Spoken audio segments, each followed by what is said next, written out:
student, now we are explaining lesson number 27, that is geometry.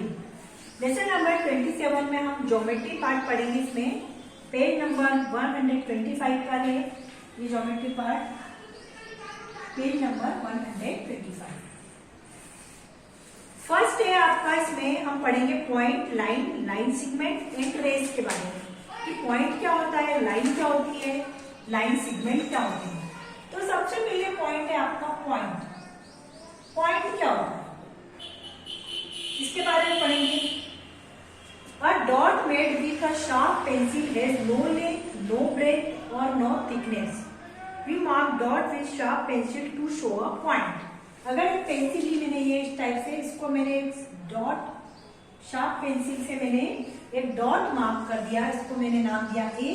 तो इस dot को ही हम क्या बोलेंगे, पॉइंट. इस डॉट को हम क्या बोलेंगे, पॉइंट बोलेंगे. इस पॉइंट की कोई नो लेंथ होती है, कोई ब्रेथ होती है, न ही इसकी कोई थिकनेस होती है. तो इसको हम क्या बोलेंगे, point.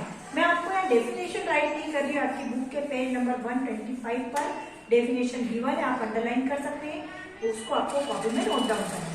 A dot made with a sharp pencil has no length, no breadth, no thickness. उसके बाद आते हैं लाइन की डेफिनेशन पर. लाइन, लाइन क्या होता है. यहाँ पर मैंने ये जो लाइन ड्रॉ की है, इसके दोनों साइड में एरो, मतलब इधर भी एरो बना हुआ है और इधर भी एरो बना है. A straight line which can be extended in both the direction endlessly. मतलब एक स्ट्रेट लाइन है, उसको बोथ डायरेक्शन में, इधर की डायरेक्शन और ये वाली डायरेक्शन में एक्सटेंड कर सकते हैं एंडलेसली. मतलब जितनी चाहो हम उसका बढ़ा सकते हैं, उसका कोई एंड नहीं होता है. इस कॉल्ड लाइन, इसको हम क्या बोलेंगे, लाइन बोलेंगे. और line has no end point, मतलब इसका कोई एंड पॉइंट नहीं होता है. जितनी चाहे हम इसको दोनों साइड से बढ़ा सकते हैं. We can not measure the length of a line.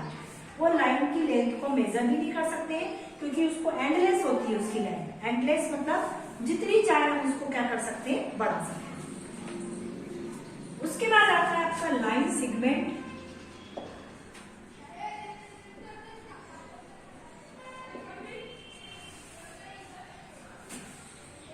ये लाइन सेगमेंट है, मैंने 2 पॉइंट बनाए, इनको मैंने ज्वाइन कर दिया. यहाँ एरो नहीं बना हुआ है, 2 पॉइंट्स बनाए, उनको मैंने ज्वाइन कर दिया. A part of line is called a line segment. ये जो होता है ये लाइन का ही पार्ट होता है, इसका पार्ट होता है. और इसके 2 एंड पॉइंट होते हैं, A and B, can not be extend indefinitely. मतलब ये जो 2 एंड पॉइंट होते हैं उनको आगे तक हम एक्सटेंड नहीं कर सकते हैं. तो इसलिए इसकी it has definite length which can be measured. मतलब इसके लिए एक डिफाइनाइट लेंथ होती है जिसको कि हम मेजर कर सकते हैं, पता कर सकते हैं कि ये कितने सेंटीमीटर की लेंथ है. ठीक है. उसके बाद आता है रे. रे में 1 एंड पॉइंट होता है और एक पॉइंट को हम एक्सटेंड कर सकते हैं आगे तक के लिए, इसको हम बोलते हैं रे.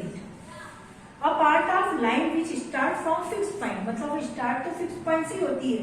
It can be extend in 1 direction, और किसी एक डायरेक्शन में हम उसको आगे तक एक्सटेंड कर सकते हैं.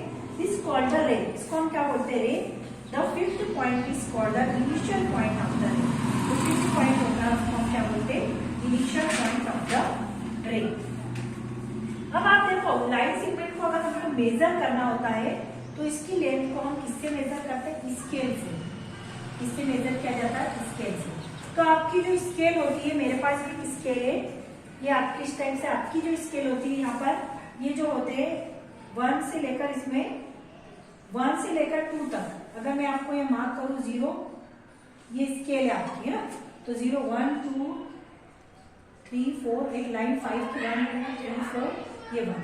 मतलब इन दोनों के बीच में जो डिस्टेंस होती है, ये डिस्टेंस होती है 1 centimetre is equal to 100 centimetre के बीच में कितने डिवीजन पार्ट होते हैं, 10 इक्वल पार्ट होते हैं. कितने पार्ट होते हैं, 10 इक्वल पार्ट होते हैं. ठीक है. इसको हम बोलते हैं 1 centimetre is equal to 10 equal part. ये जो लाइनें होती है 0 से लेकर 1 तक, ये 10 पार्ट होते हैं, 10 डिवीजन होते हैं. 1, 2, 3, 4, 5, 1, 2, 3, 4, 5. इन दोनों के बीच में कितने इक्वल डिवीजन होते हैं, 10 इक्वल डिवीजन होते हैं. अगर मुझे लेंथ फाइंड करनी, मैंने बोला P से लेकर Q तक की लेंथ बताना, तो आप क्या बोलोगे? PQ is equal to 2 centimetre. क्या बोलोगे आप? 2 सेंटीमीटर। तो ये जो सेंटीमीटर स्केल्स होती है आपकी, जिससे आप प्लास्टिक की स्केल हो सकती है, लकड़ी की है, मेरे पास भी लकड़ी की स्केल है, तो इससे आप मेजर कर सकते हैं। अब उसके बाद आप पढ़ेंगे प्लेन एंड कर्व्ड सरफेस।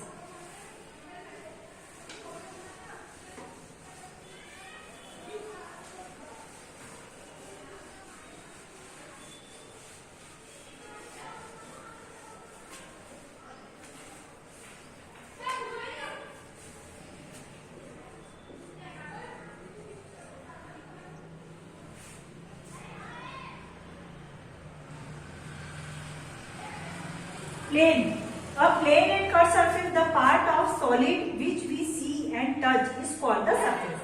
मतलब ये जैसे बोर्ड की बात करते हैं, तो बोर्ड एक सॉलिड पार्ट है, तो अगर मैं इसको टच भी कर सकती हूँ और देख भी सकती हूँ, तो ये क्या कहलाएगी? सरफेस। क्या कहलाएगी?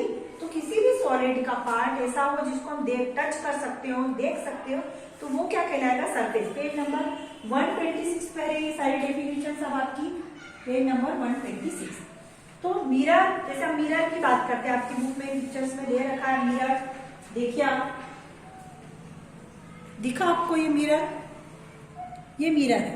तो मिरर जो होती है, मिरर की जो सरफेस होती है वो प्लेन सरफेस होती है।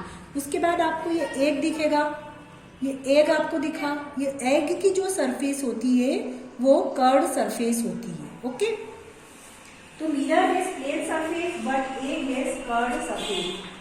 तो जो मिरर की जो सरफेस होती है वो प्लेन होती है, और एक और होता है कर्व्ड सरफेस। Curved surface. तो एग की जो सरफेस होती है वो कैसी सरफेस होती है? कर्व्ड सरफेस होती है। जो आपका बोर्ड है इसकी भी जो सरफेस है वो कैसी सरफेस है? प्लेन सरफेस है। कैसी सरफेस है? प्लेन सरफेस है। तो उसके बाद में पढ़ते हैं अपन, a shape sphere has no edges no corner. Mirror has plane surface but edge is curved surface. Sphere has no edge no corner. इसका एज होते हैं ना कॉर्नर होते हैं कर्व के। सर्कल की बात करते हैं, इट हैज, अगर सर्कल है कोई भी चीज, जैसे सर्कल में ये सर्कल है आपका, क्या है ये? सर्कल है। क्या बोल रहे हैं हम इसको? सर्कल बोल रहे हैं।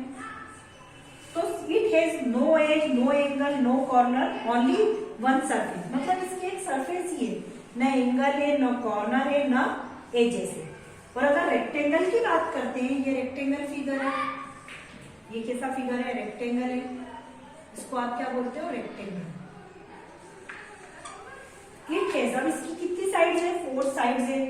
इसकी अपोजिट साइड्स कैसी होती है? इक्वल होती है। और 4 एंगल है, 1 2 3 4। 4 एंगल है, 4 साइड्स है। Opposite angles are, opposite sides are equal. Opposite sides कैसी होती है? इसकी इक्वल होती है। उसके बाद करते हैं क्यूब की। क्यूब इस टाइप से होता है। ये क्यूब बना रही हूं मैं आपका, आप भी बनाने की प्रैक्टिस कर सकते हैं जैसा मैं बना रही हूँ। ये क्यूब है। अब इसकी कितनी सरफेस है? 6 सरफेस है। अगर मैं ये बुक की बात करती हूँ, ये मेरे पास एक बॉक्स है, इसकी बात करती हूँ, तो देखो इसमें कितनी सरफेस है? 6 है।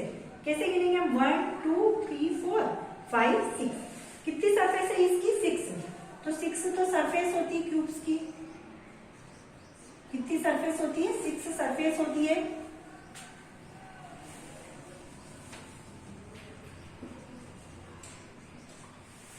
उसके बाद 12 एजेस। एजेस मतलब ये जो लाइन है, 1 2 3 4 5 6 7 8 9 10 11 12। 12 क्या होती है इसकी? एजेस होती है। Corner, vertex 1 2 3 4 5 6 7 8। और 8 इसमें होते हैं वर्टेक्स। कितने वर्टेक्स होते हैं? 8 वर्टेक्स होते हैं इसके।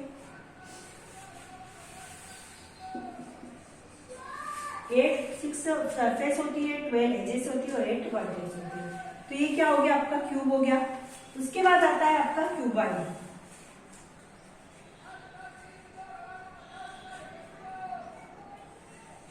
क्यूबॉइड की जो सरफेस होती है वो रेक्टेंगल होती है। क्यूब की सरफेस कैसी होती है? स्क्वायर फॉर्म होती है। ये रेक्टेंगल से बनता है और क्यूबॉइड रेक्टेंगल से बनता है क्यूबॉइड। और ये किससे बनता है? स्क्वायर से बनता है। इसकी भी 6 फेजेस होती है, 12 एजेस होती है, 8 वर्टेक्स होती है। उसके बाद आता है ये शेप सिलेंडर का बोलते हैं इसको ये जो शेप होता है किसका होता है, सिलेंडर।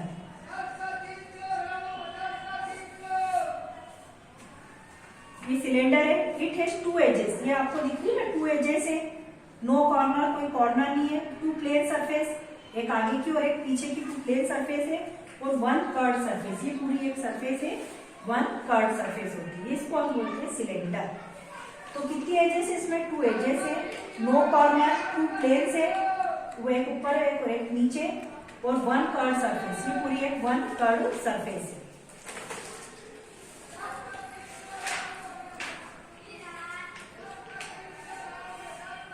इसके बाद में अब आपको नेक्स्ट वीडियो में समझाऊंगी open figure and close figure के बारे में। Okay, thanks.